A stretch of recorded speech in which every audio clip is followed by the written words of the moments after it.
So, during my brief tenure on the council, obviously I had the opportunity to meet with a lot of activists in preparation for Marcelo Olivas' confirmation to the Office of Latino Affairs. I got the opportunity to learn a lot about, a lot of education issues people had concerns with, employment issues, supporting local small businesses for Latino business leaders.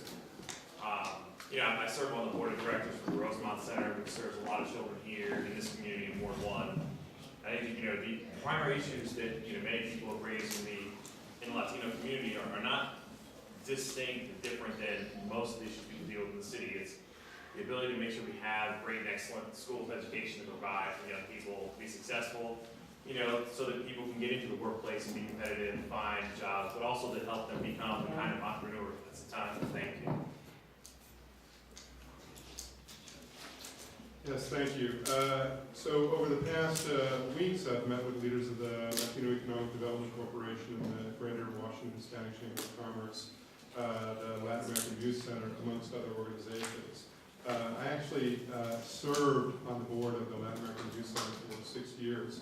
And let me take the opportunity in part to say the issues that are identified are issues that I'm quite familiar with from my experience in my previous political life. Even though I grew up in Washington, D.C., and I've spent nearly half my life here, I served on the Prince George's County Council for 6 years. And I was chair of the Prince George's Council for 2 years. And one of the lessons that I learned and the experiences that I had in representing an area where the majority of the Latinos in Prince George's were, this is the area around Langley Park and Hyattsville and Chinook, is, there's lots of similarities. There are lots of ways in which we all care about the highest quality schools and jobs and economic development, but there are also a number of issues that are quite unique to the Latino community around language barriers, underrepresentation, but I'll get to more with more questions. Thank you.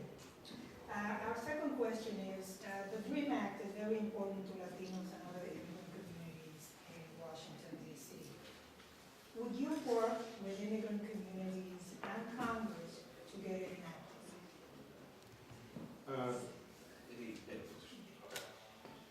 Yes, quick, I also want to apologize. I'm going to have to leave early. My understanding is to be speaking briefly and moving on. I have another event taking place right now. Having grown up in the city and actually in this community, I've lived most of my life on Columbia Roads and Irving Street. I've had the opportunity to grow up with a lot of people whose families came to this country in large part to either leave actual war-like conditions in their home communities, or for opportunities here in this country. And this country is built on a rich heritage of immigration. It is, it's just not in line with the beliefs we have as Americans to not create and provide for opportunities. So obviously, as a local legislator, we want to make sure we provide opportunities for residents, but also making sure that at the national level we're fighting to make sure that we respect all of our residents, new immigrants and others, to make sure they have the same opportunities we want for all of our children to have in this country. I would support the DREAM Act and fight and lead efforts at the local level to make sure that our institutions are as welcoming and inviting as possible. So UDC and the community college, UDC/community college, don't have a clear policy around undocumented students, and that's not healthy. It's another way in which there are barriers in place that don't need to be in place. I helped lead the efforts, again, in Prince George's County from my previous experience to help open up institutions to make sure that undocumented students aren't held back. And that's exactly what we need to do here in Washington, D.C. as well. These institutions need to be as welcoming as possible, and it takes leadership to help push it through.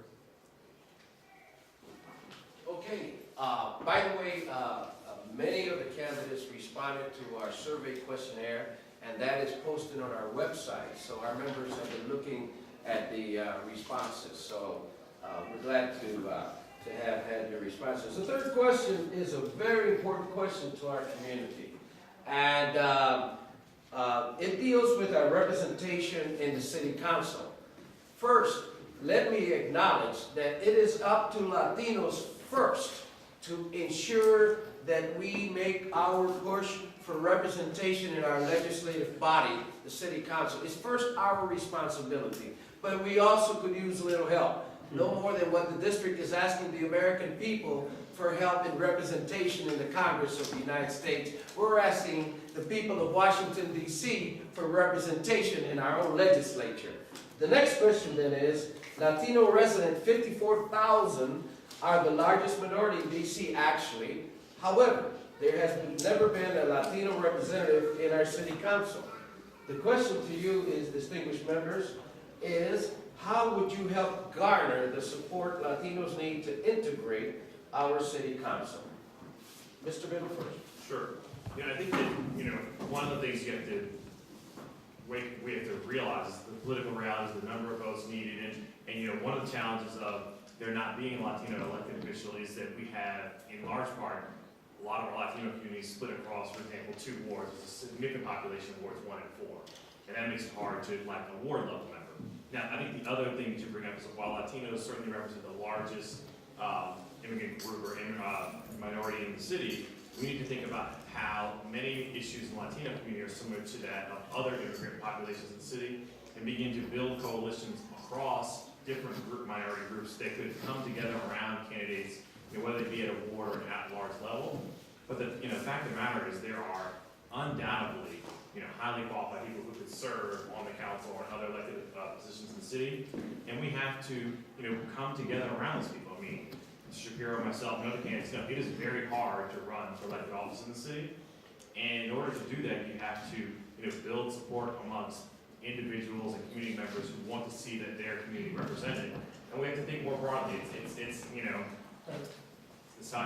It's not as simple as saying we want to have a Latino elected official. We've got to build a stronger community across the city to make that happen. I've spent a good chunk of my professional life on leadership development and community organizing.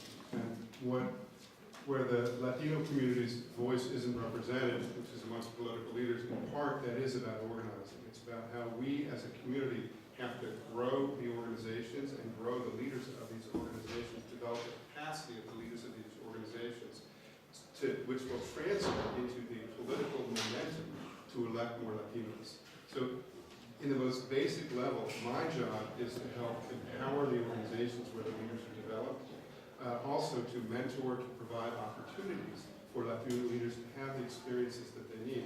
This again is what I did in my Prince George's experience. Latino members of my staff, helping to grow community development organizations, the community. Latino leaders came out of these organizations, and now in the area where I did represent at Prince George's, there's a Latino council member, there's a Latino state delegate, now state senator. This comes from hard organizing work, but again, we have a wealth of organizations that are worthy of our support, and this is how we grow political power as well. Thank you. The next question has to do with employment in the District of Columbia. Latino population is 10% of residents in the District of Columbia, yet over 2% of people who are employed in DC government. So the question is, what would you do to increase the percentage from 2 to much higher, and how? And this is specific to the DC government, is that Yes. correct? Yeah. Well, so one, I mean, you have to lead by example, right? So when I served briefly on the council, I had a Latino members on my staff. So Lillian Perdomo, who lives in the community here, was on my staff. And because you can't certainly cannot ask people to do things to yourself or not know what to do. In order to do that, you have to have relationships and make sure that people are visible out in the community and in throughout government. So you have to provide leadership. You have to provide a pipeline. You have to go out and build relationships with leaders and organizations who would be willing and able to serve in a high level capacity.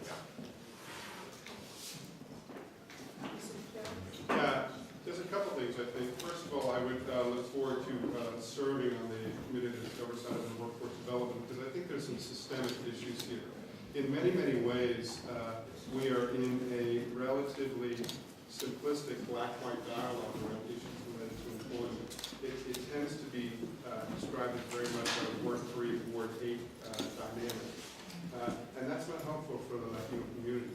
So part of it is there's some basic structural issues around how the conversation takes place.